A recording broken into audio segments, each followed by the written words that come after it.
கைத்தட்டி பாடுவோம். ஓயாமல் துதிப்போம், காலமெல்லாம் பாடுவோம், ராஜாதி ராஜாவாம் இயேசுவை. என்றும் ஓயாமல் துதிப்போம், காலமெல்லாம் பாடுவோம், ராஜாதி ராஜாவாம் இயேசு. மீண்டுமாக என்றும் ஓயாமல் துதிப்போம், காலமெல்லாம் பாடுவோம், ராஜாதி ராஜாவாம் இயேசுவை. என்றும் ஓயாமல் துதிப்போம், காலமெல்லாம் பாடுவோம், ராஜாதி ராஜாவாம் இயேசுவை. பாடு ஓசன்னா ஓசன் ஓசன்னா, என்றும் ஓசன்னா ஓசன் ஓசன்னா. பாடு ஓசன்னா ஓசன் ஓசன்னா, என்றும் ஓசன்னா ஓசன் ஓசன்னா. ஓயாமல் துதிப்போம், காலமெல்லாம் பாடுவோம், ராஜாதி ராஜாவாம் இயேசுவை. என்றும் ஓயாமல் துதிப்போம், காலமெல்லாம் பாடுவோம், ராஜாதி ராஜாவாம் இயேசுவை.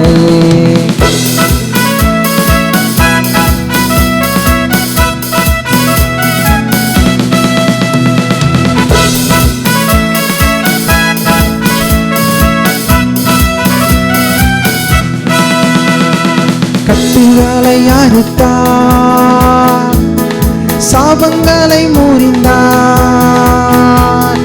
வேதனையை மாற்றினார், வியாதியை விலக்கினார். கட்டுகளை அறுத்தார், சாபங்களை முறிந்தார், வேதனையை மாற்றினார், வியாதியை விலக்கினார். நீயோ கரங்களை தட்டியே துடித்துக் கொண்டீரு, நீயோ கரங்களை தட்டியே துடித்துக் கொண்டீரு. ஓயாமல் துதிப்போம், காலமெல்லாம் பாடுவோம், ராஜாதி ராஜாவாம் இயேசுவை. என்றும் ஓயாமல் துதிப்போம், ராஜாதி ராஜாவாம் இயேசுவை. பாடு ஓசன்னா ஓசன் ஓசன்னா, என்றும் ஓசன்னா ஓசன் ஓசன்னா. பாடு ஓசன்னா ஓசன் ஓசன்னா, என்றும் ஓசன்னா ஓசன்னா. ஓயாமல் துதிப்போம், காலமெல்லாம் பாடுவோம், ராஜாதி ராஜாவாம் இயேசுவை. என்றும் ஓயாமல் துதிப்போம், காலமெல்லாம் பாடுவோம். ரட்சிப்பை ஈந்தார், கிருபையை பொழிந்தார்,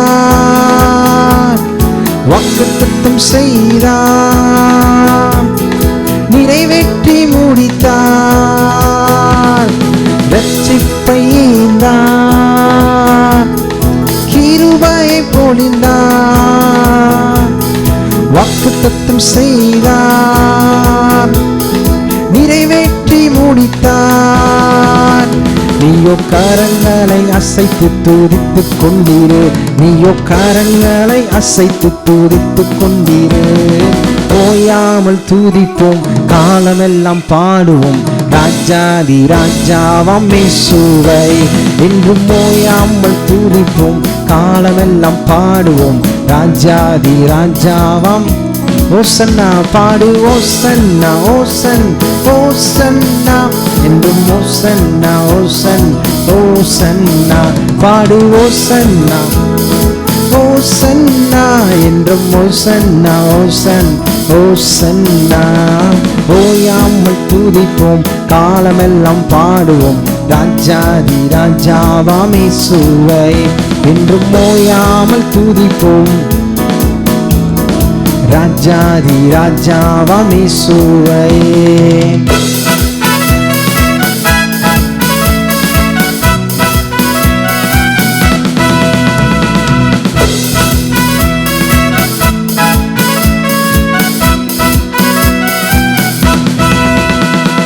சத்துருவை மீதித்தான், எதிரே அடங்கினான், இயேசுவை ஜெயித்தார், ராஜரீகம் செய்கிறார். சத்துருவை மீதித்தான், எதிரே அடங்கினார், இயேசுவை ஜெயித்தார், ராஜரீகம் செய்கிறார். நீயோ கரங்களை அசைத்து துதித்து கொண்டீரே, நீயோ கரங்களை அசைத்து துதித்து கொண்டீரே. ஓயாமல் துதிப்போம், காலமெல்லாம் பாடுவோம், ராஜாதி ராஜாவாம் இயேசுவை. இன்றும் ஓயாமல் துதிப்போம், காலமெல்லாம் பாடுவோம், ராஜாதி ராஜாவாம். பாடு ஓசன்னா ஓசன்னா ஓசன்னா, என்றும் ஓசன்னா ஓசன்னா ஓசன்னா. பாடு ஓசன்னா ஓசன் ஓசன்னா, என்றும் ஓசன்னா ஓசன்னா. ஓயாமல் துதிப்போம், காலமெல்லாம் பாடுவோம், ராஜாதி ராஜாவாம் இயேசுவை. என்றும் ஓயாமல் துதிப்போம், காலமெல்லாம் பாடுவோம், ராஜாதி ராஜாவாம். கட்டுகளை அறுத்தார், சாபங்களை முறித்தார், வேதனையை மாற்றினார், வியாதியை விலக்கினார். கட்டுகளை அறுத்தார், சாபங்களை முறித்தார், வேதனையை மாற்றினார், வியாதியை விலக்கினார். நீயோ கரங்களை துதித்து கொண்டீரே, நீயோ கரங்களை அசைத்து துதித்து கொண்டீரே. ஓயாமல் துதிப்போம், காலமெல்லாம் பாடுவோம், ராஜாதி ராஜாவாம் இயேசுவை.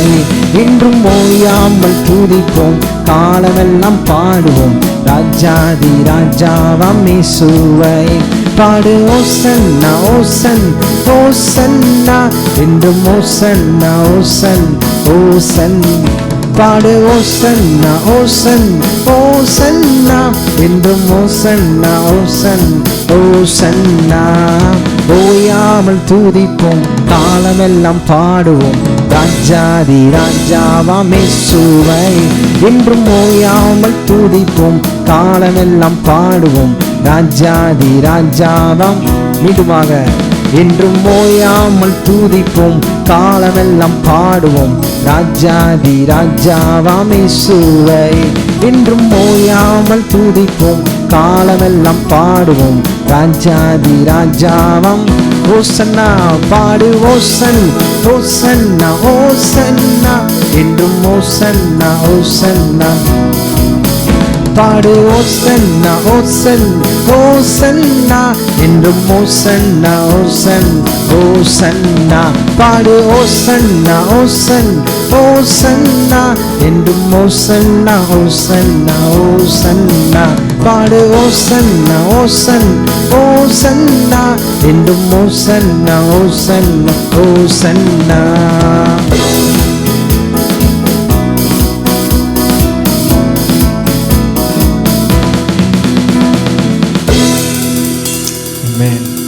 கர்ணை தட்டி கர்த்தரை ஸ்தோத்தரிப்போம்.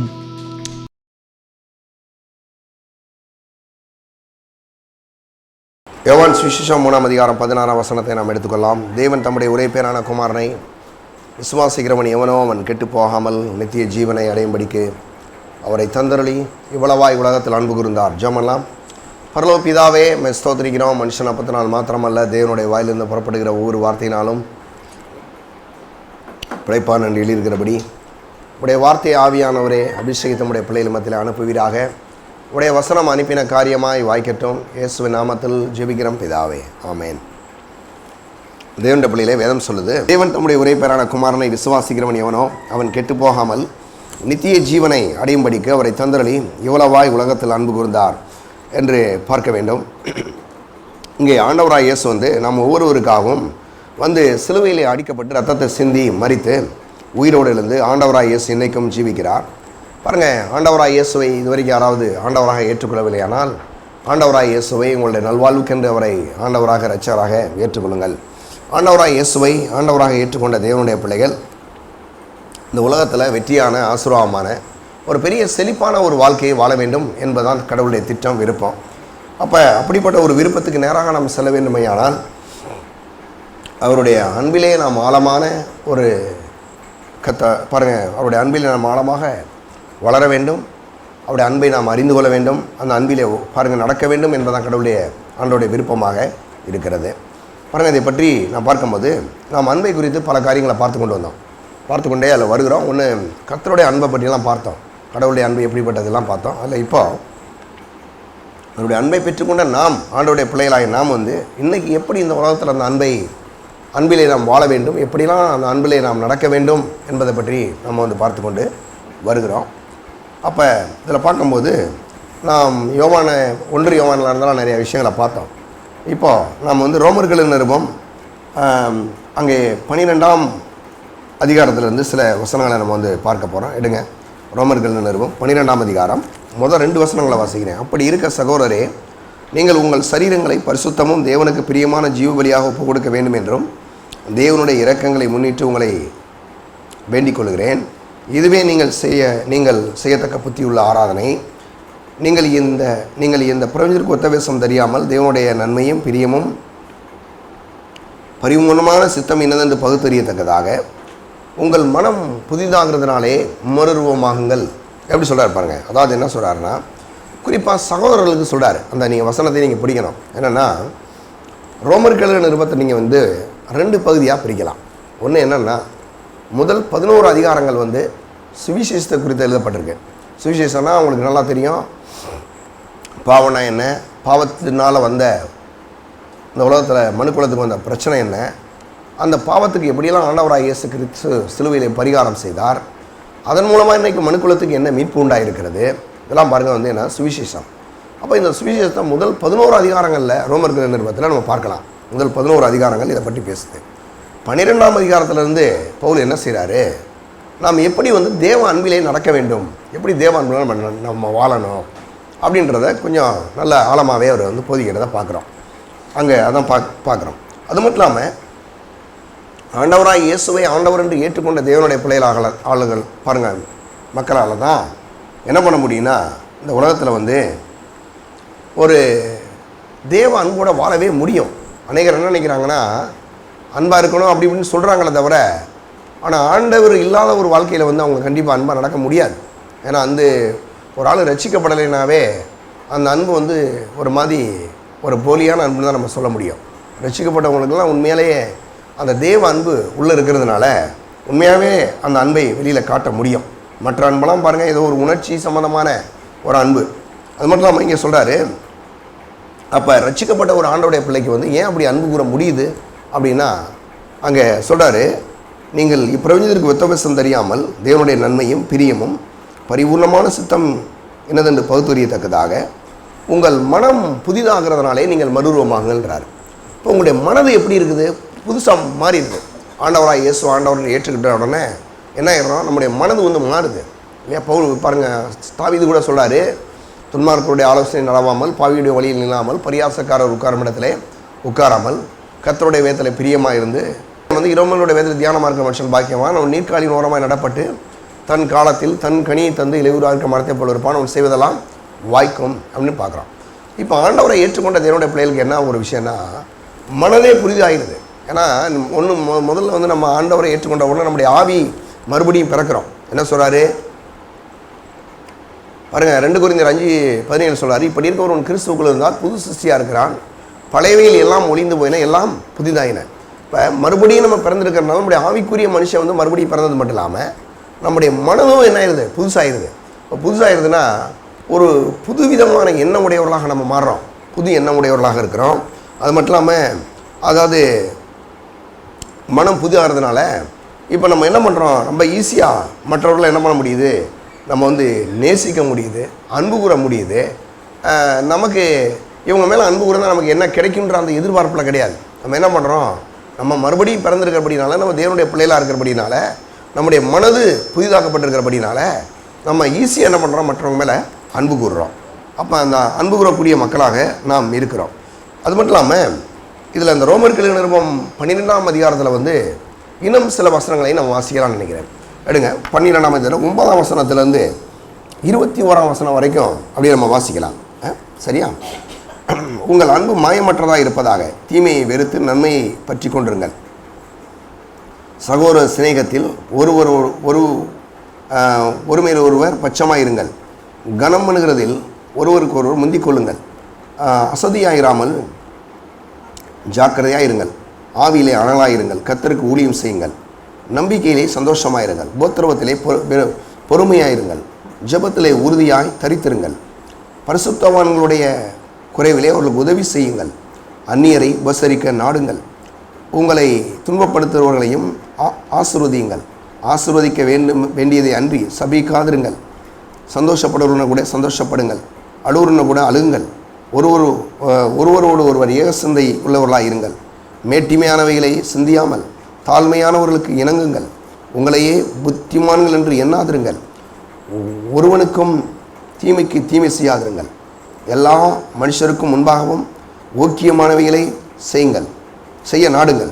கூடுமானால் உங்களாலான மட்டும் எல்லா மனுஷரோடும் சமானமாக இருங்கள். பிரியமானவர்களே, பழிவாங்குதல் எனக்குரியது, நானே பதில் செய்வேன் என்று கர்த்தர் சொல்கிறார் என்று எழுதியிருக்கிறபடியால் நீங்கள் பழி வாங்காமல் கோபாக்கினுக்கு இடம் கொடுங்கள். அன்றியும் உன் சத்துரு பசியாக இருந்தால் அவனுக்கு போஜனம் கொடு, அவன் தாகமாக இருந்தால் அவனுக்கு பானம் கொடு. நீ இப்படி செய்வதனால் அக்னி தழலிலே அவன் தலையின் மேல் குய்ப்பாய். நீ தீமையினால் வெல்லப்படாமல் தீமையின் நன்மையினால் வெல்லு. பாருங்கள், இதை பற்றி பவுல் ரொம்ப அருமையாக இதை பற்றி சொல்கிறார். இப்படி சொல்லும் போது சிலர் என்ன சொல்கிறாங்களா, பாருங்கள், ஆண்டவர் மலைப்பிரசங்கத்தில் பேசும்போது அவர் ரொம்ப சிம்பிளாக தன்னுடைய அன்பெல்லாம் சொல்கிறாரு.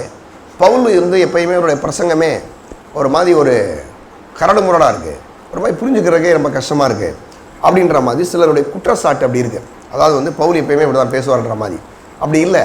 பாருங்கள், ஆண்டவராயசு என்ன போதிக்கிறாரோ அதைத்தான் பாருங்கள் பவுலும் போதிக்கிறார். போதிக்கும்போது என்ன சொல்கிறாருன்னா பாருங்கள், அங்கே அதில் முதலாவது 9வது வசனத்தை நம்ம பார்க்கணும்னு சொன்னால், முதலாவது 9வது வசனம் அதாவது அன்பை பார்க்கும்போது அந்த அன்பு நம்ம எப்படி இந்த உலகத்தில் தீமையை வெறுத்துட்டு நன்மையான காரியங்களையும் அன்பையும் எப்படி அன்போடு நம்ம எப்படி நடக்க வேண்டும் என்பதெல்லாம் பாருங்கள் அவர் சொல்கிறார். அதில் சொல்கிறார் 9ஆம் வசனத்தில் பார்த்தீங்கன்னா, உங்கள் அன்பு மாயமற்றதாக இருப்பதாக தீமையை வெறுத்து நன்மையை பற்றி கொண்டிருங்கள். உங்கள் அன்பு எப்படி இருக்கணுமா? மாயமற்றதாக இருப்பதாக. என்ன சொல்கிறாருன்னா, உங்கள் அன்பு மாயமற்றதாக இருப்பதாக அப்படின்னா, இன்றைக்கி சில நேரங்களில் பார்த்தீங்கன்னா மக்களுக்கு ஒரு போலியான அன்பு, குறிப்பாக உலகம் முழுவதுலையுமே நீங்கள் பாருங்கள் எடுத்தீங்கன்னா சில ஆளுங்க நீங்கள் பார்ப்பீங்க, அவங்க முன்னால் ஒரு மாதிரி நல்லா பேசுவாங்க, அப்புறம் நீங்கள் போயிட்டீங்கன்னா உங்களை பற்றி தப்பாக இன்னும் ஒரு 4 பேர்ட்ட பேசுவாங்க. இதெல்லாம் என்னென்னா ஒரு மாயமற்ற அன்பு. அதாவது என்னென்னா ஒரு போலியான அன்பு. இங்கே சொல்கிறாரு, உங்கள் அன்பு மாயமற்றதாக இருப்பதாக. எப்படி சொல்கிறாரு பாருங்கள். அன்புன்றது சும்மா வெளி தோற்றத்துக்கு மட்டும் அன்பு கூறுற மாதிரி சிலர் நாடகம் போடுறது, ஆனால் உண்மையிலே என்ன பண்ணுறது கிடையாது, அன்பே காட்டுறது கிடையாது. இப்படிலாம் இருந்தால் பாருங்கள் நல்லா இருக்குமா? கண்டிப்பாக நல்லா இருக்காது. எப்படி இருக்குன்னா பாருங்கள், அந்த உண்மையான அன்பை நாம் என்ன செய்யணும், காட்டக்கூடிய மக்களாக நாம் இருக்க வேண்டும் என்று அவர் சொல்லுகிறார். முதலாவது 9ஆம் அங்கே வாசிக்கும் போது, மாயமற்ற ஒரு வாழ்க்கை, தீமையை வெறுத்து நன்மையை நம்ம என்ன பண்ணணுமா பற்றி கொண்டு இருக்க வேண்டும். குறிப்பாக யார்கிட்ட இதில் நம்ம பர்டிகுலராக செய்யணும்னா, சகோதரர்கள் இருக்கிறாங்க. இன்றைக்கி ஆண்டோடைய பிள்ளைகள் இருக்கிறாங்கன்னா, ஆண்டவருடைய பிள்ளை ஒவ்வொருவரும் நம்ம ஒரு உண்மையான ஒரு அன்போடு, அதாவது யாரோ ஒருத்தவங்க பார்க்குறாங்கன்றக்காக அன்பு கூறுற மாதிரி நடிக்கிறது என்றைக்காவது மாட்டிக்குவாங்க இல்லையா? கண்டிப்பாக என்றைக்காவது என்ன செய்வாங்க, மாட்டிடுவாங்க. அவங்கள கொஞ்சம் நல்லா கொஞ்சம் சொல்லி கொஞ்சம் புரிகிற மாதிரி சொல்லி திருத்தலாம் இல்லையா? சரிங்க, இல்லைங்க அவர் செய்கிறது சரிதான் அப்படின்னா சரி செய்யட்டும் அப்படின்னு உற்சாகப்படுத்தலாம்.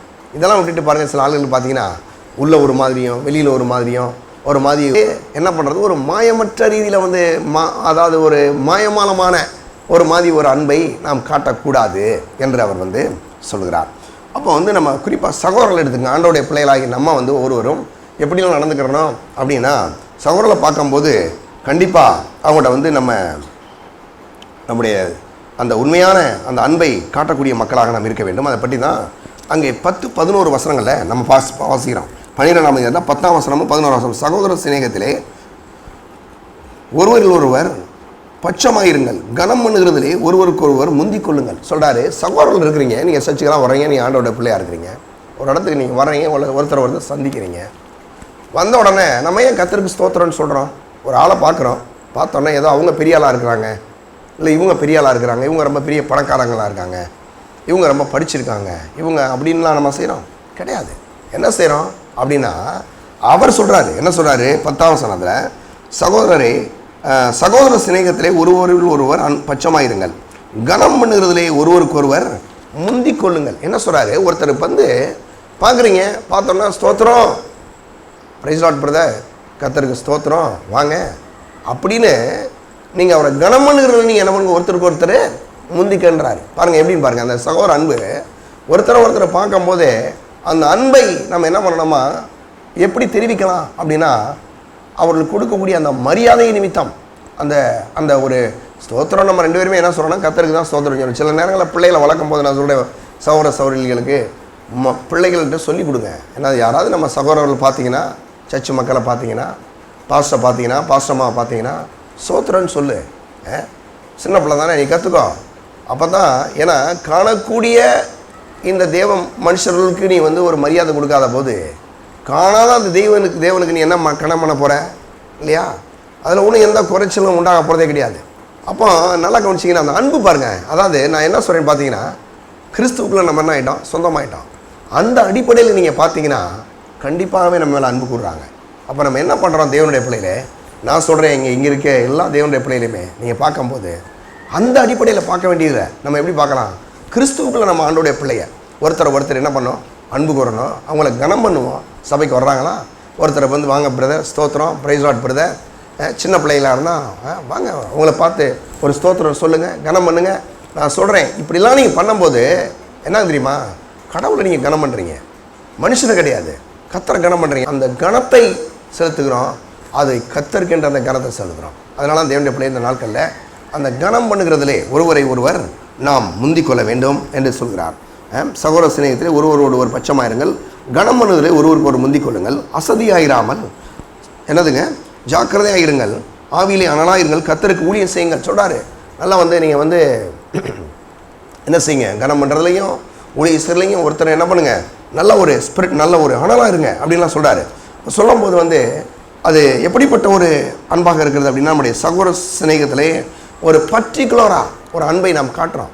நம்ம வந்து கனம் பண்ணுவதில் வந்து நாம் என்ன பண்ணுறோம், அந்த இடத்துல வந்து நாம் சகோதரன் அன்பை காட்டுகிறோம் முதல் காரியமாக. ரெண்டாவது, அங்கே 12ஆம் அதிகாரத்தில், ரோமர் 12ஆம் அதிகாரத்தில் 12-13 வசனங்கள் என்னது, பலவிதமான சூழ்நிலையில் நம்ம எதிர்கொள்கிறோம். பாருங்கள், அங்கே வந்து வாசிப்போம்.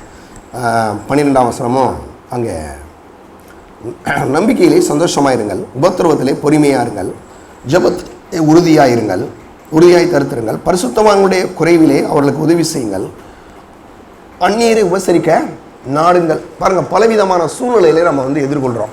பலவிதமான சூழ்நிலையில் ஒவ்வொரு நாளையும் காலையில் எந்திரிச்சதுலேருந்து சாயங்காலம் நைட்டில் தூங்குற வரைக்கும் ஒவ்வொருத்தரும் பாருங்கள் ஒரு விதமான சில சூழ்நிலையில் நம்ம எதிர்கொள்கிறோம்.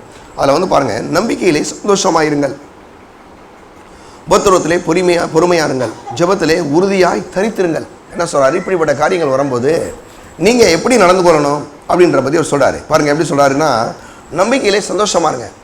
நல்ல பாருங்கள் வந்து கர்த்தர் நமக்காக சில வாக்குத்தத்தங்களை கொடுத்துருக்காரு. பாருங்கள் வாக்குத்தத்தங்களை கொடுத்துருக்காரு. எல்லா விஷயமான காரியங்களையும் பார்க்கும்போது நமக்குள்ளே வந்து ஒரு நம்பிக்கையோடு பாருங்கள் ஒரு பெரிய ஒரு அதை சந்தோஷமாக நம்ம என்ன பண்ணணுமா, நம்ம வந்து ஏற்றுக்கொள்ளணும். அது மட்டும் இல்லாமல் உபத்திரவத்தில் பொறுமையாருங்கள். சில நேரங்களில் பிசாசு சில நேரங்களில் சில உபத்திரவங்களையும் பிரச்சனையும் கொண்டு வர்றான். ஆனால் உடனே சில ஆளுங்களுக்குலாம் பாருங்கள் என்ன ஆயிருதுன்னா, ஐயோ ஆண்டவர் பண்ணிட்டார், இப்படி நம்மளை கைவிட்டு விட்டாரோ அப்படின்ற மாதிரி சில நேரங்களில் நீங்கள் என்ன பண்ணுறீங்க, கொஞ்சம் பொறுமையாக இருங்க. சிலருக்கெல்லாம் பார்த்தீங்கன்னா டக்குன்னு உடனே கிடச்சிடணும், உடனே வந்துடணும் டக்குன்னு. அப்படி இல்லை, கொஞ்சம் பொறுமையாக இருந்தால் தான் என்ன, அப்படி பொறுமையாக இருந்து கொஞ்சம் எதுனாலும் பெற்றுக்கொள்ள வேண்டியதான ஒன்றும் அவசரம் இல்லையே, கொஞ்சம் டைம் எடுத்துக்கணும். சிலர்லாம் பாருங்கள் அவசரமாக முடிவெடுத்து தப்பான முடிவுக்கு போயிடுவாங்க. பொறுமையெல்லாம் அதனால் தவறான முடிவில் போயிட்டு அப்புறம் கடைசி உட்காந்து அழுதுட்டு இருப்பாங்க. தெரியுமா உங்களுக்கு? தவறான முடிவுகள்லாம் போகக்கூடாது, கொஞ்சம் பொறுமையாக இருக்கணும். முக்கியமான விஷயங்கள்லாம் வந்து கொஞ்சம் ஜெபம் பண்ணி ஆண்டவருடைய சமூகத்தில் இருந்து கொஞ்சம் பொறுமையாக இருந்து அந்த இடத்துல ஆண்டவருடைய காரியங்களை வந்து செய்யணும். அதை விட்டுட்டு பாருங்கள், நம்ம மாட்டுக்கு என்னத்தையும் செஞ்சுருவோம் அப்படின்னு செய்யக்கூடாது. பாருங்கள், அங்கே சொல்கிறாரு, என்ன சொல்கிறாருன்னா பார்த்தீங்கன்னா, அங்கே 12ஆம் வசனத்தில் நம்பிக்கையில் சந்தோஷமாக இருங்கள், உபத்திரவத்தில் பொறுமையாருங்கள், ஜெபத்திலே உறுதியாக தரித்திருங்கள் சொல்கிறாரு. பொறுமையாக இருக்கிறீங்களா? பொறுமையாக இருக்கும்போது ஒரு நாள் ஜெபம் பண்ணுங்க, உட்காந்து தேவ சமூகத்தில் உட்காந்து ஜெபம் பண்ணுங்க. ஒவ்வொரு நாளும் வரக்கூடிய அந்த பிரச்சனைகளா, இந்த சில காரியங்களா, இதை நம்ம எப்படி இந்த தேவ அன்பில் கையாளுறது? ஒரு மாதிரி நம்ம ஊரை சொல்கிறாங்களே, ஏதாவது ஒன்றை வந்து டக்குன்னு ஒன்றை செஞ்சு முடிச்சிடும், அப்படி போய் பண்ணணுன்ற மாதிரி முடிவுக்கு போயிடக்கூடாது. கொஞ்சம் டைம் எடுத்து ஆண்டோடைய சமுத்திரம் உட்காந்து ஜாம் பண்ணி கொஞ்சம் பொறுமையாக இருந்து நல்ல கடவுளுடைய ஒரு நல்ல வழி நடத்துவதற்காக, குறிப்பாக நான் சொல்கிறேன், நல்ல ஒரு தொழில் பண்ண போகிறீங்க, நல்ல ஏதோ ஒரு சில முக்கியமான காரியங்கள் செய்ய போகிறீங்க, இல்லை சில நேரங்களில் திருமண காரியங்கள் செய்ய போகிறீங்கன்னா என்ன பண்ணணும் தெரியுமா? உட்காந்து முதல்ல ஜாம் பண்ணுங்க, நல்லா பொறுமையாக இருங்க. யாராவது ஒருத்தர் சொல்கிறாங்கன்ட்டு நீங்கள் வாட்டுக்கு என்ன தான் பண்ணக்கூடாது. நல்லா ஜாம் பண்ணுங்க, நல்லா பொறுமையாக உட்காந்து டைம் எடுத்துக்குங்க. ஆண்டோடைய சமுத்திரம் நல்லா ஜாம் பண்ணிட்டே இருந்தீங்கன்னா கடவுள் கரெக்டாக கைட் பண்ணுவார். நம்ம வாட்டுக்கு அவசரமாக முடிவு எடுத்துகிட்டு கடைசி யார் வந்து வாழ்நாள் முழுவதும் கண்ணீர் விட்டு அழுகிறது? யோசிங்க, ரொம்ப முக்கியங்க இதெல்லாம். நீங்கள் சின்ன தொழில் பண்ணிட்டு போனீங்கன்னா, தொழில்கள்னாலும் சரி எந்த விஷயம்னாலும் சரி தான், அந்த காரியங்களை நீங்கள் பொறுமையாக இருக்கணும். கிறிஸ்தவ வாழ்க்கையில் வந்து ரொம்ப ஒரு மாதிரி எடுத்த உடனே டக்குன்னு செஞ்சுட்டு ஓடிடுன்ற மாதிரி போயிடக்கூடாது. பாருங்கள் சொல்கிறாரு, என்ன சார்? நம்பிக்கையில் சந்தோஷமாக இருங்கள், உபத்திரத்தில் பொறுமையாக இருங்கள், ஜபத்தில் உறுதியாக இருங்கள்ன்றாரு. ஜெபம் பண்ணுங்க, நல்லா போல்டா நில்லுங்க, ஜெபம் பண்ணுங்க. கடவுள் உங்களை வழி நடத்துவார், போது சரியாக கொண்டு போவார் இல்லையா? அப்போ நம்ம ஒவ்வொரு நாள்லையும் நம்முடைய கிறிஸ்தவ வாழ்க்கையில் நாம் எப்படி, அதாவது என்ன பண்ணுறது, நாம் வந்து நடந்து கொள்ள வேண்டும் என்பதில் வந்து நாம் பல்வேறு சூழ்நிலையை எப்படி கையாள வேண்டும் என்பதை வந்து அது காட்டுகிறது. எந்த சூழ்நிலையிலும் நம்ம எப்படி இந்த அன்பாக நடந்துக்கிறோம், கர்த்தருடைய சமூகத்தில் வந்து நம்ம வந்து ஜெபம் பண்ணுறது, பாருங்கள், நம்பிக்கையில் சந்தோஷமாக இருக்கிறது, பொறுமையாக இருக்கிறது, ஜெபத்தில் உறுதியாக இருக்கிறது. ஏன் இதெல்லாம் இருக்குன்னா, கர்த்தர் மேலே அன்பு வச்சுருக்கோம். என்றைக்குனாலும் ஆண்டவர் என்னை கைவிட்டுற மாட்டார், நிச்சயமாக எனக்கு நன்மையே செய்வார் என்ற அந்த அன்பு தான் நம்மளை அந்த அளவுக்கு பொறுமையாக இருக்க வைக்குது. அந்த அன்பு தான் நம்மளை உறுதியாக இருக்க வைக்குது. அந்த அன்பு தான் நம்மளை ஜெபம் பண்ண வைக்குது. ஏன்னா ஆண்டவர்கிட்ட நான் கேட்டால் கண்டிப்பாக எனக்கு என்ன செய்வார்? அவர் பதில் கொடுப்பார் என்ற அந்த அந்த அன்பு அந்த அந்த அன்பு தான் என்னை என்ன பண்ணுது, அவ்வளவு என்னை உறுதியாக இருக்க செய்ய வைக்கிறது என்பதிலே நாம் வந்து பாருங்கள் எப்போதும் அதை புரிந்து கொள்ள வேண்டும். அடுத்து சொல்கிறாரு 12ஆம் அதிகாரத்தில், ரோமர் 12ஆம் அதிகாரத்தில் 14 உங்களை துன்பப்படுத்துவர்களை ஆசீர்வதியுங்கள், ஆசீர்வதிக்க வேண்டியதே அன்றி சபிக்காதிருங்கள் சொல்கிறாரு. உங்களை துன்பப்படுத்துவர்களுக்கு என்ன பண்ணுங்க? உங்களை துன்பப்படுத்துவர்களை ஆசீர்வதியுங்கள். இது வர்ற விஷயமா? அவ்வளோ சீக்கிரம் வந்துடுமா? நமக்கு தொல்லை கொடுத்துட்டே இருக்கான் ஒருத்தன், ஒளிஞ்சு போன்னு சொல்கிறவர் இப்படி ஆசீர்வதிக்க வர செய்ய முடியுமா? நம்ம இதெல்லாம் இப்படி பண்ணுற வாய்ப்பா அப்படின்னா கோவம் வரத்தான் செய்யும். நம்மளும் மனிதர்கள் தானே, கோவம் வரும். ஆனால் ஆண்டவர் சொல்கிறாரு, அந்த மாதிரி ஒரு இதுக்கு போவீங்க. அவர் சொல்கிறாரு, நீங்கள் வந்து மனுஷர்கள் மத்தியில் எப்படி நடந்துக்கிறீங்க, பேசும்போது அந்த குடும்பத்தில் வந்து நல்ல ஆசீர்வாதமாக பேசுங்க. கோபம் தான் வரும், உண்மை தான், சில நேரங்களில் கோபம்லாம் வரும். ஆனால் என்ன பண்ணுங்கள், முடிஞ்ச வரைக்கும் ஆசீர்வதிங்க. உங்கள் பிள்ளைகளை ஆசீர்வதிங்க. உங்கள் மருமகள் உங்களை மாதிரி பேசுகிறாங்களா, இயேசு நாமத்தில் என் மருமகளை ஆசீர்வதிக்கிறேன் ஆண்டவரே. ஏன்னா ஆண்டோடைய பிள்ளை நம்ம ரசிக்கப்பட்டிருக்கோம், நம்ம ஆண்டோடைய பிள்ளையாக இருக்கமே, செய்யலாம். ஒரு நாள் பாருங்கள், நம்ம என்ன பண்ணலாம், கோபம் அந்த கசப்பெல்லாம் இருக்க தான் செய்ய ஒரு சில நேரங்களில் பிசாசு போடுது. ஆனால் ஆண்டோடைய பிள்ளைகளே முடிஞ்ச வரைக்கும் அவங்கள ஆசீர்வதிங்க, அவங்களுக்காக ஸ்தோத்திரம் பண்ணுங்க. அப்படிலாம் நீங்கள் பண்ணி பாருங்களேன், அந்த சூழ்நிலையை கடவுள் மாற்றுவார். ஒருத்தர் அன்பு கூற ஆரம்பிங்க, ஒருத்தருக்காக ஒருத்தர் சில வேலைகளை செய்ய ஆசீர்வதிங்க. அது மட்டும் இல்லாமல் இன்னும் பாருங்கள், சில வசனங்களை வாசிப்போம். சொல்கிறாரு, சந்தோஷப்படுறவனே சந்தோஷப்படுங்கள், அழுகுறனை கூட அழுங்கள். சந்தோஷப்படுறோட சந்தோஷப்படுங்க. நல்ல ஒரு புதுசாக சில காரியங்களை வாங்கிட்டாங்களா, சில காரியங்கள் வந்திருக்கா, அவங்க சந்தோஷமாக சொல்கிறாங்களா, இதை வாங்கிட்டேன் அதை வாங்கிட்டேன்னு சொல்கிறாங்களா, சந்தோஷப்படுங்க. ஏன்னா நம்முடைய அன்பு வந்து அது ஒரு மாயமற்ற அன்பு. அது மட்டும் இல்லாமல் அங்கே சொல்கிறாரு, உங்களை சந்தோஷப்படுறவனோட சந்தோஷப்படுங்கள், அழுவுடனே அழுங்கள். அப்போ இதெல்லாம் பார்த்தீங்கன்னா மற்ற மனுஷர்கள் மத்தியில் நம்ம எப்படி நடந்துக்கிறோம், குடும்பத்தில் எப்படி நடந்துக்கிறோம், வேலை செய்கிற இடத்துல எப்படி நடந்துக்கிறோம், சில இடங்களில் வெளியில் போகிறோம், அங்கெல்லாம் நம்ம எப்படி நடந்துக்கிறோம், அங்கே வந்து இந்த தேவ அன்போடு நம்ம என்ன செய்யணுமா, நடந்து கொள்ள வேண்டும் என்று சொல்லுகிறார். அது மட்டும் இல்லாமல் பாருங்கள், அடுத்த அந்த வசனங்களை நம்ம பார்க்கும்போது, அடுத்த வசனங்கள் நம்ம 16ஆம் வசனத்தை கூட வாசிப்போம். சொல்கிறாரு, ஒருவரோடு ஒருவர் ஏக சிந்தலோராக இருங்கள், மேட்டிமையானவைகளை சிந்தியாமல் தாழ்மையானவர்களுக்கு இணங்குங்கள், உங்களையே புத்திமான்கள் என்று எண்ணாதிருங்கள். சில நேரங்களில் பாருங்கள் என்ன பண்ணிடுவாங்க மக்கள், நான் தான் எனக்கு தான் எல்லாம் தெரியுன்ற மாதிரி பேசிடுவாங்க. அப்படி இல்லை, சொல்ல பாருங்கள், அப்படி அவங்க சொல்கிறார், உங்களை புத்திமான்கள் என்று என்ன செய்யுங்க, எண்ணாதிருங்கள். என்ன சொல்கிறாரு, நீங்கள் ஜனங்கள்கிட்ட எப்படி நடந்துக்கலான்றதை வந்து நீங்கள் எப்படி ஒரு தேவ அன்போடு நீங்கள் இருக்கிற ஆண்டோடைய பிள்ளை வந்து எப்படிலாம் ஜனங்கள்கிட்ட நீங்கள் அன்பாக நடந்துக்கிறீங்க என்பதை அங்கே பவுல் போதிக்கிறதை நாம் பார்க்குறோம். அது மட்டும் இல்லாமல் இதில் 17ஆம் வசனத்துலேருந்து 20ஆம் வசனம் வரைக்கும் நமக்கு தீங்கு செய்யும் போது எப்படி நாம் வந்து நடந்து கொள்ள வேண்டும். ஒருத்தர் வந்து நமக்கு தொல்லை கொடுத்துக்கிட்டே இருக்கிறாங்க. பாருங்கள் 17ஆம் வசனத்துலேருந்து, ஒருவனுக்கும் தீமைக்கு தீமை செய்யாதிருங்கள், எல்லா மனுஷருக்கும் முன்பாகவும் யோக்கியமானவை செய்ய நாடுங்கள். நல்லா பாருங்க, சொல்றாரு, ஒருவனுக்கும் தீமைக்கு தீமை செய்யாதிருங்கள், எல்லா மனுஷருக்கு முன்பாகவும் யோக்கியமான செய்ய நாடுங்கள். நல்லா கவனிச்சுங்க. யாராவது உங்களுக்கு தீமை செஞ்சுட்டாங்கன்னு வச்சுங்க, ஒருவேளை தீமையே நடந்துருச்சு, ஏதோ நடந்து போச்சு, உடனே இது இவங்களுக்கு பிளான் பண்ணி இவங்களை எப்படி கவுத்து விடலாம் அப்படின்னு ஒரு இடத்துக்கு போவாங்க. அது நல்ல ஒரு சுபாவமே கிடையாது. ரொம்ப தப்பு அதெல்லாம் குறிப்பாக நான் சொல்கிறேன், ஆண்டோடைய பிள்ளைகளுக்கு ஒரு நாள் அப்படியெல்லாம் இருக்கவே கூடாது. விடுங்க, அவங்க ஏதோ தவறு பண்ணிட்டாங்க, தெரியாமல் கூட நடந்திருக்கலாம் இல்லையா? ஒருவேளை அவங்க தெரிஞ்சே கூட சில நேரங்களில் பிசாசு அவங்கள தூண்டி விட்டு அப்படி ஏதோ அவங்களுக்கு பண்ணி விடுன்னு கூட சொல்லியிருக்கலாம். பண்ணி அவங்க ஏதோ தெரியாமல் பண்ணிட்டாங்க. அதுக்கு பதிலாக நம்ம போய் பதிலுக்கு இன்னொரு ஒரு தீமையை செய்யணும்னு ஒரு முடிவு எடுக்கிறோம் பார்த்தீங்களா?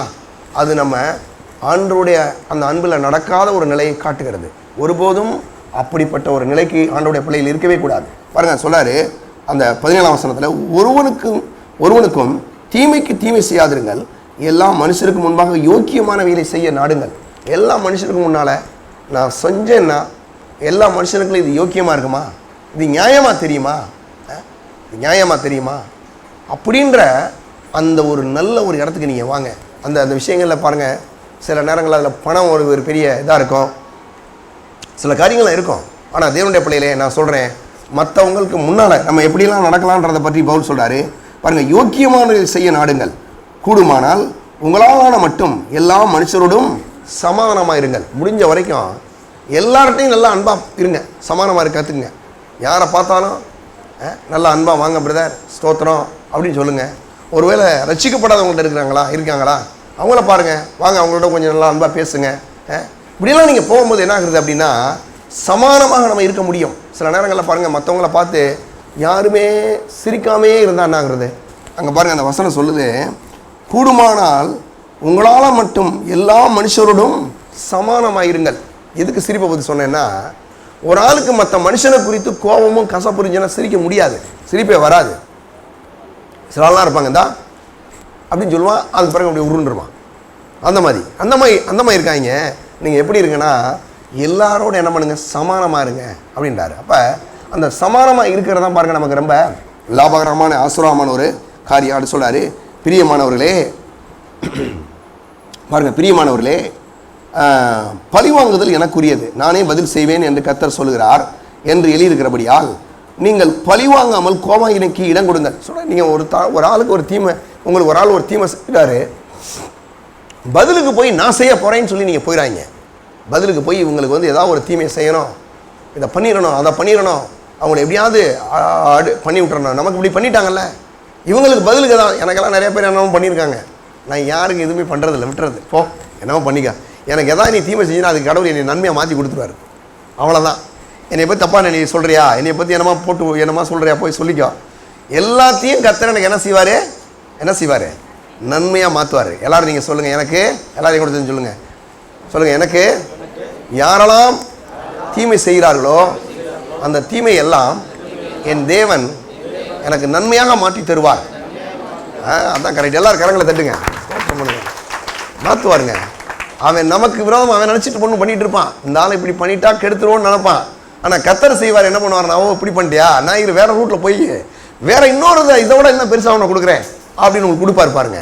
அதுதான் கர்த்தர். அந்த இடத்துக்கு நம்ம வந்துடணும். நம்ம அந்த தீமைக்கு தீமை நீங்கள் போய் செஞ்சீங்கன்னா அப்புறம் அந்த இடத்துல கர்த்தர் வேலை செய்ய முடியாமல் போயிடும் இல்லையா? அப்போ அந்த மாதிரி பார்க்கணும். அங்கே சொல்கிறாரு பாருங்க, பிரியமானவர்களே பழிவாங்குதல் எனக்குரியது, நானே பதில் செய்வேன் என்று கர்த்தர் சொல்கிறார் என்று எழுதியிருக்கிறபடியால் நீங்கள் பழிவாங்காமல் கோபாக்கினுக்கு இடம் கொடுங்கள். அன்றியும் உன் சத்துரு பசியாக இருந்தாலும் அவனுக்கு போஜனம் கொடு, அவன் தாகமாக இருந்தாலும் அவனுக்கு பானம் கொடு. நீ இப்படி செய்வதனால் அக்கினி தலை அவன் தலையின் மேலே குவிப்பாய். பாருங்கள், உங்களுக்கு விரோதமாக ஒரு ஆள் தொல்லை கொடுத்துட்டே இருக்கிறாரு, பிரச்சனை கொடுத்துட்டே இருக்கிறாரு. அவர் ஒரு நாளைக்கு கூப்பிட்டு வாங்க இங்கே சாப்பிட்டு போங்கன்னு சொன்னீங்க பாருங்கள். கொஞ்சம் ஏதாவது ஒரு கூல்ட்ரிங்க்ஸ் வாங்கி கொடுத்து பாருங்களேன். சும்மா ஒரு நாள் செஞ்சீங்கன்னா என்னங்க தெரியுமா, அதனால் ஐயோ இவருக்கு விரோதமாக பேசுனே தப்புங்க, இந்த மாதிரி பண்ணதே தப்புங்க அப்படின்னு அவங்களே அதை குறித்து என்ன பண்ணுவாங்க, மனம் திரும்பி உங்களோட சமானமாயிடுவாங்க. அதெல்லாம் நம்ம செய்ய கற்றுக்கணும். ஆண்டோடைய பிள்ளைய நம்ம விரோதமாக சில காரியங்கள் செய்கிறாங்களா, ஒரு நாளைக்கு அந்த அம்மா ஆளுகளுக்கு வாங்க ஒரு நல்லா என் கூட சாப்பிட்டு போங்க, இல்லை ஏதோ ஒன்று வந்தாங்க ஒரு ஏதாவது ஒரு கூல்ட்ரிங்க்ஸ், நல்லா வெயில் அடிக்குது, வெயில் நேரங்கள் எங்கேயா பார்த்தா வாங்க பிரதர் வாங்க ஒரு கூல்ட்ரிங்க்ஸ் சொல்லி குடிச்சிட்டு போகலாம் வாங்க உங்களை பற்றி 4 பேர் தப்பு சொல்லியிருப்பாங்க. சொன்னாலும் அப்போ இவங்க சொல்லி பாருங்களேன், நான் சொல்கிறேன், அதுக்கு பிறகு உங்களை பற்றி தப்பாக பேசுகிறே விட்டுருவாங்க. அப்படியே போயிடும். அது நம்ம பதிலுக்கு பதில் போய் செஞ்சு பாருங்கள். நீங்கள் அது இன்னும் பெருசாகி போயிட்டே இருக்கும், இன்னும் பெருசாகும், இன்னும் போயிட்டே இருக்கும். நீங்கள் இப்படி பண்ணீங்களா, நான் அதை பண்ணுறேன், நான் இதை பண்ணுறேன், எப்படி போகும். ஆனால் அதை அப்படியே சரி பண்ணுறதுக்கு ஆண்டவர் எப்படி சொல்லிக் கொடுக்குறாரு பாருங்களேன். மனுஷன் மத்தியில் நம்ம எப்படி நடந்துக்கிறோன்ற பற்றி சொல்கிறார். அன்றியும் உன் சத்துரு பசியாக இருந்தாலும் அவனுக்கு போஜனம் கொடு, அவன் தாகமாக இருந்தாலும் அவனுக்கு பானம் கொடு, நீ இப்படி செய்வதனால் அக்கினி தரலை அவன் தலையின் மேல் குவிப்பாய். பாருங்க, இதெல்லாம் செய்யும்படி சொல்கிறாரு. கடைசியாக பாருங்கள் 12ஆம் அது பாருங்கள், நமக்கு தீமை செய்யக்கூடிய அந்த மக்கள் மத்தியிலே நாம் எப்படி நடந்து கொள்கிறோம் என்பதை காட்டுகிறது. கடைசியாக ஒன்று பார்த்து முடிப்போம். நீ பாருங்கள் 21ஆம் வசனம் 12:21, நீ தீமையினால் வெல்லப்படாமல் தீமையின் நன்மையினால் வெல்லு. எப்படி சொல்கிறார் பாருங்கள். நீ வந்து தீமையை, அதாவது தீமையை, ஒரு ஆள் உனக்கு தீமை செய்கிறான், அந்த தீமைக்கு நீ போய் தீமை செய்யாதன்றாரு. ரொம்ப நல்ல ஆண்டவர் பாருங்கள். நம்ம ஆண்டவர் வந்து நல்லவர். ஒரு ஆள் ஒரு தீமை செய்கிறான், அந்த தீமை செய்கிறான்ற விஷயமே உங்களுக்கு நல்லா தெரியும், உங்களுக்கே தெரியுது. தெரிஞ்சுக்கிட்டே நீங்களே உங்களுக்கே இந்த இவங்கெல்லாம் பண்ணுறாங்களேன்னு சொல்லுது. உடனே போய் 4 பேர் நீங்கள் ஆலோசனை கட்டின்னு வச்சுக்கோங்க, சொல்லுவாங்க அந்த ஆள் உங்களுக்கு தீமை செஞ்சுருக்கான், நீங்கள் பதிலுக்கு என்ன பண்ணுறீங்கன்னா இந்த மாதிரி செய்யுங்க, செஞ்சீங்கன்னா அவன் இதோட ஒளிஞ்சே போயிடுவான் அப்படின்னு ஐடியா கொடுப்பான். நம்ம அப்படி செய்கிறது நமக்கு நல்லா இருக்குமா? ஆண்டோடைய பிள்ளையை ஒரு நாள் அப்படிப்பட்ட இடத்துக்கு போயிடக்கூடாது. எப்படி இருக்கணும் அப்படின்னா, அந்த இடத்துக்கு போகாமல் ஒருவேளை அந்த ஆள் உங்களுக்காக தீமை செஞ்சுருந்தா கூட என்ன பண்ணலாம், நீங்கள் நல்ல அப்படி நீங்கள் ஜோம் பண்ணி பாருங்கள். அதுக்கு பிறகு என்ன தெரியுமா, உங்களுக்கு உங்களை பற்றிய அவங்களுக்குள்ள சில நல்ல எண்ணங்கள் ஏற்படும். பாருங்கள், இந்த வசனம் சொல்லுது, நீ தீமைக்கு பாருங்கள், நீ தீமையை பாருங்கள், நீ தீமையினால் வெல்லப்படாமல் தீமையை நன்மையினால் வெல்லுன்றார். எப்படி சொல்கிறாரு? நீ தீமையினால் வெல்லப்படாமல்னா தீமையான காரியங்கள் வந்து உன்னை உன்னை என்ன பண்ணக்கூடாது, வென்றக்கூடாது. சில நேரங்களில் நம்மளை தீமை செய்ய வச்சு சாத்தான் இருக்கான் பார்த்தீங்களா, என்ன பண்ணுவோன்னா, நமக்கு ஒருத்தர் தீமை செஞ்சுட்டாங்களா, அவங்களுக்கு எப்படியாவது நம்ம போய் தீமை செஞ்சிடணும் அப்படின்னு நம்மளை தூண்டி விட்டு செய்ய வச்சு, பதிலுக்கு அவங்கள திரும்ப செய்ய வச்சு, கடைசி தீமை நம்மளை வென்றுடும். தீமையான காரியங்கள் நம்மளை வந்து ஜெயிக்கும். ஆனால் அவர் சொல்கிறார், ஆண்டவர் சொல்கிறாரு பாருங்கள், தீமையை நன்மையினால் வெல்லு. எப்படி சொல்கிறார் பாருங்கள், தீமை தீமை வந்து செஞ்சுட்டாங்களா, அதுக்கு பதிலாக நீ என்ன பண்ணணும்னா தீமையை நன்மையினால் நன்மை செய்கின்றார் ஆண்டவர். பாருங்கள், ஆண்டவராக இயேசு அந்த கர்சமணி தோட்டத்தில் இருக்கார். அங்கே வந்து கைதி பண்ண வர்றாங்க. மல்கூஸ்ன்னு சொல்லக்கூடிய அந்த போர்ச்சவன் வந்து இயேசு அப்படி தொட வர்றான். வந்தால் இயேசு வந்து உடனே அவர் வாட்டுக்கு இருக்கிறாரு. பக்கத்தில் இருந்த பேதுரு கத்தி எடுத்து ஒரே வெட்டிட்டு ஒரு கால் துண்டா ஓடி போயிடுச்சு, ரத்தத்தோடு அப்படி போயிட்டு இருக்கு. இயேசு உடனே என்னையை கைதி பண்ண வந்தவனை பரவாயில்ல, நம்ம பையன் ஒரே போட்டான், super, very good very good பேதுரு, நல்லா கரெக்டாக வெட்டியிருக்கு, கொஞ்சம் தலையை பார்த்து போட்டுக்கலாம்ல, நீ ஏன் காதில் பார்த்து போட்ட அப்படின்னு சொன்னாரா? கிடையாது. உடனே பாருங்கள் என்ன பண்ணுறாரு, போய் அந்த காலை எடுத்துங்க உடனே ஒட்ட வச்சுட்டார். பாருங்கள் என்ன மாதிரி பாருங்கள், ஆச்சரியமாக இருக்குது எனக்கு. இந்த மாதிரி பல சம்பவங்களை நம்ம இடத்துல சொல்ல முடியும். அந்த தீமையை நன்மையினால் வெல்ற விஷயங்கள் அவ்வளோ அழகா ஆண்டவர் பாருங்கள் பல காரியங்களை நம்ம சொல்ல முடியும். ஆண்டவராக இயேசு அப்படி நிறைய விஷயங்களை பாருங்கள் செய்கிறாரு. நான் சொல்கிறேன், இன்றைக்கும் கூட சில காரியங்கள் பாருங்கள் நான் அப்படி தான் செய்யணும். அது மட்டும் இல்லாமல் அங்கே சொல்கிறாரு பாருங்கள். அப்போ இதெல்லாம் வந்து சொல்லும்போது பவுல் இதெல்லாம் வந்து சொல்லும் போது நினைக்கிறேன் என்ன சொல்கிறாங்கன்னா, இதெல்லாம் வந்து கொஞ்சம் இதாக இருக்குன்னு மாதிரி சொல்கிறாங்க. ஆனால் உண்மை என்னென்னா, நம்ம ரோமர் 13ஆம் அதிகாரங்க, 13ஆம் அதிகாரம், ஓகே 13ஆம் அதிகாரம், இங்கே 12ஆம் அதிகாரத்திலே சில காரியங்கள் சொல்கிறார். இயேசு மலைப்பிரசங்கத்தில் பார்த்துங்க இந்த கற்பனையை பற்றி சொல்கிறார். இதைத்தான் வந்து மலைப்பிரசங்கத்திலே ஏன் சொல்கிறாரு, என்ன சொல்கிறாருன்னா, கொலை செய்யாதிருப்பாயாக பாருங்கள் சொல்கிறாரு, கொலை செய்யாதிருப்பாயின்னு சொல்லி நியாயப்பிரமாணம் சொல்லுது. ஆனால் என்ன சொல்கிறாரு ஆண்டவர் வந்து மலைப்பிரசங்கம் சொல்கிறாரு, நீ கொலை செய்ய நினைச்சாவே, விபச்சாரம் செய்யாதிருப்பாயின்னு சொல்கிறாரு, விபச்சாரம் செய்ய நினைச்சாவே பாவன்றார் இல்லையா? அப்போ ஆண்டவரும் பவுலும் ஒரே காரியங்களை தான் என்ன செய்கிறாங்க, ஆண்டவராக இயேசுவும் பாருங்கள் பவுலும் ஒரே காரியத்தை தான் சொல்கிறாங்க. அது மட்டும் இல்லாமல் என்ன சொல்கிறாரு, 13ஆம் அதிகாரம், ரோமர் 13ஆம் அதிகாரத்தில் 8லிருந்து 10 வசனங்களில் வந்து வாசித்தோம். ஒருவரிடத்தில் ஒருவர் அன்பு கூற கடனை அல்லாமல் மற்றொன்றும் கடன்படாதிருங்கள், பிறனிடத்தில் அன்பு கூறுவன் நியாயப்பிரமாணம் முழுவதையும் நிறைவேற்றுகிறான். எப்படி என்றால், விபச்சாரம் செய்யாதிருப்பாயாக, கொலை செய்யாதிருப்பாயாக, களவு செய்யாதிருப்பாயாக, பொய் சாட்சி சொல்லாதிருப்பாயாக என்கிற இந்த கற்பனையிலும் வேறு எந்த கற்பனையும் உன்னிடத்தில் நீ அன்பு கூறல பிறனிடத்திலே அன்பு கூறுவாயா என்கிற ஒரே வார்த்தையிலே தொகையாய் அடங்கி இருக்கிறது. பாருங்க சொல்றாரு, அன்பானது பிறனுக்கு பொல்லாங்கு செய்யாது, ஆதலால் அன்பு நியாயப்பிரமாணத்தின் நிறைவேறுதலாய் இருக்கிறது. அப்போ என்ன சொல்றாரு, அன்பு வந்து என்னன்னா, நீங்கள் வந்து இதெல்லாம் செய்ய வேணாம், அதெல்லாம் நீங்கள் வந்து செய்ய வேணாம்னு சொல்கிறதுக்கு ஒரே ஒரு விஷயத்தை சொல்கிறாரு, உன்னிடத்துல அன்பு கூறல பின்னிடத்துலையும் அன்பு கூறுவாயா. அன்பு கூர்ந்தாவே கண்டிப்பாக இதெல்லாம் யாருக்கு நம்ம செய்யவே மாட்டோம், கண்டிப்பாக செய்ய மாட்டோம். அது மட்டும் இல்லாமல் ரட்சிக்கப்பட்டு பாருங்கள் மனம் மறுரூபமான மக்கள் பாருங்கள் மட்டுமே இந்த போதனையில் நம்ம என்ன செய்ய முடியும். ஏன்னா அகாப்பை அன்பு நமக்குள்ளே இருக்குது. மற்றவங்கள்ட்ட நீங்கள் சொல்லி பாருங்கள், அதெல்லாம் பதிலுக்கு போய் ஏதாவது பண்ணிடுவாங்க. ஆனால் ஆண்டவருடைய பிள்ளைகளால் மட்டும்தான் இதை செய்ய முடியும். ஏன் செய்ய முடியும்? நம்ம மறுபடியும் பிறந்திருக்கோம், நம்ம ஆண்டவருடைய பிள்ளைகளாக இருக்கோம். கண்டிப்பாக நான் சொல்கிறது என்னென்னா, மற்றவர்கள் மத்தியில் பார்க்கும்போது அவங்கள என்ன பண்ண முடியும், நேசிக்க முடியும், அவங்க மேலே அன்பு கூற முடியும். அவங்களுக்கு தீமைக்கு தீமை செய்யாமல் அவங்களுக்கு தீமைக்கு பதிலாக நன்மை செய்வோம். தீமையை நன்மையினால் என்ன செய்வோம், வெல்லுவோம். பாருங்கள், இதெல்லாம் எப்படி நடக்குன்னா, ஆண்டவராய் இயேசுவை ஆண்டவர் என்று ஏற்றுக்கொண்ட தேவனுடைய பிள்ளைகளால் மட்டும்தான் செய்ய முடியும் இல்லையா?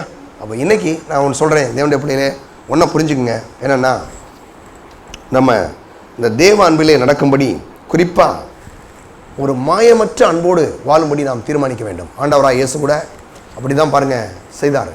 பார்க்கும்போது ஆண்டவராய் இயேசுன்னு என்ன நிறைய இடங்களை நம்ம பார்க்குறோம். அவருக்கு தீமை செய்த அநேக மக்களுக்கு அவர் நன்மை செய்கிறத பார்க்குறோம் இல்லையா? அவரை பற்றி ரொம்ப தவறாக கூட சொல்கிறாங்க. ஒரு மரியாளுடைய மகன் எப்படிலாம் சொல்கிறாங்க, என்னமோ சொல்கிறாங்க.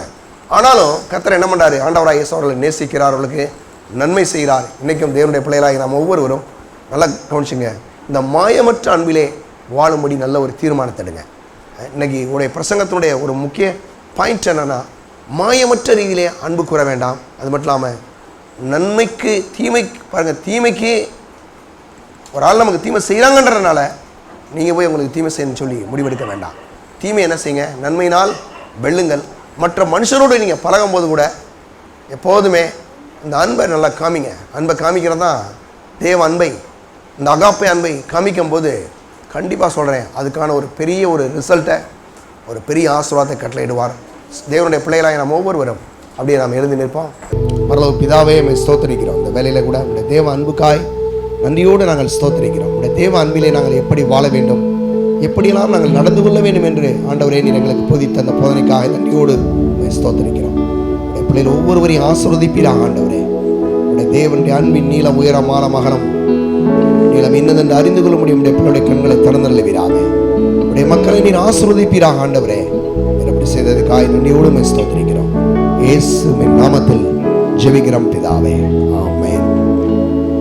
நம்முடைய கர்த்தராகிய இயேசு கிறிஸ்துவின் கிருபையும் பிதாவாகிய தேவனுடைய அன்பும் பரிசுத்த ஆவியானுடைய ஐக்கியமும் இப்பொழுதும் எப்பொழுதும் நம்மோடு கூட இருப்பதாக.